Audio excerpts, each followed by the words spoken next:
The station was not abandoned, but it was deafeningly silent.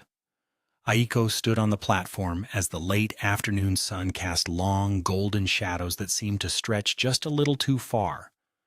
The tracks were completely submerged beneath crystal-clear, shallow water. There was no whistle, no chugging of an engine. The train of lost souls simply slid into view. A beautifully polished vintage locomotive that disturbed neither the water nor the air as it arrived. She stepped aboard, the doors closing behind her with a soft, final click. The interior was stunning.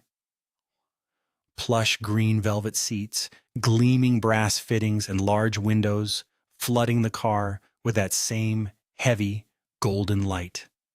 But the air smelled faintly of dust and dried flowers. The passengers did not look up. A giant moth in a tailored suit stared out the window. Across the aisle, a creature made entirely of folded, damp paper sat perfectly still. Aiko took a seat. The rhythmic clack, clack of the wheels was the only sound in the world. She held her glass jar tightly. Inside was a red paper crane folded by her younger sister. It was the only reason she had boarded. To find where her sister Yao Yu's forgotten memories had gone. She looked at her reflection in the window. For a terrifying second, her face in the glass had no eyes. The door between the carriages slid open with a polite chime. The conductor entered. He was a massive, warty frog, standing on two legs, dressed in a perfectly tailored, spotless railway uniform. His movements were slow, smooth, and horribly precise. He approached a passenger, a woman with a teapot for a heado, and extended his silver ticket puncher. With a crisp snip, he punched her ticket. The woman did not scream. Instead, she simply sighed, and her shoulders slumped. Slowly, her dress melted into the velvet seat, and she became nothing more than a ceramic teapot resting on the cushion. The conductor tipped his hat politely and moved to the next seat. He wasn't killing them. He was simply collecting their identities as fare. The giant frog reached Aiko.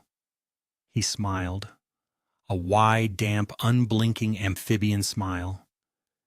He held out an impossibly large webbed hand. Aiko shook her head. "I don't have a ticket," she whispered. The conductor's smile didn't waver. In a deep, echoing voice that sounded like water in a cavern, he replied, "That is perfectly fine, passenger. We accept memories. What is your name?" Aiko panicked. If she spoke her name, it would be gone forever. She clutched her jar, shoved past the conductor, and ran into the next car. It was a dining car, but there was no food. Silent, shadowy figures sat at elegant tables, mechanically eating endless bowls of gray, shifting sand with silver spoons. Nobody looked at her. Nobody cared that she was running. She burst into the third carriage and stopped cold. She looked down at her hands. The tips of her fingers were becoming slightly translucent, turning into thin, white parchment paper. The train was digesting her.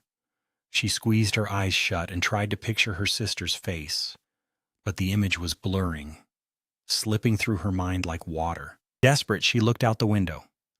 The train was no longer traveling over the flooded tracks. It was gliding over a sea of glowing, floating Japanese characters, millions of forgotten words, lost conversations, and discarded names swirling in a silent, colorful vortex beneath the glass. A polite chime rang out. The conductor stood at the far end of the carriage. He hadn't chased her. He had simply waited. He extended his ticket puncher again. Aiko fell to her knees. Her arm was now entirely paper. With her remaining human hand, she opened the glass jar. "I am Aiko," she sobbed to the paper crane, "and I remember." The red paper crane flew from the jar, glowing with a fierce, warm light.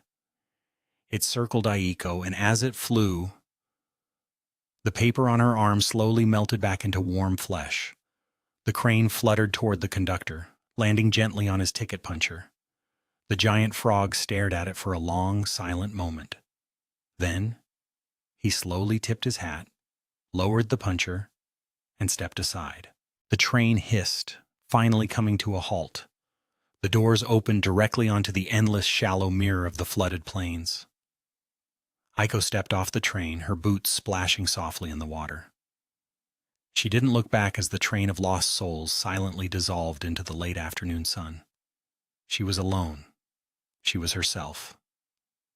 And the red crane flew ahead, guiding her home.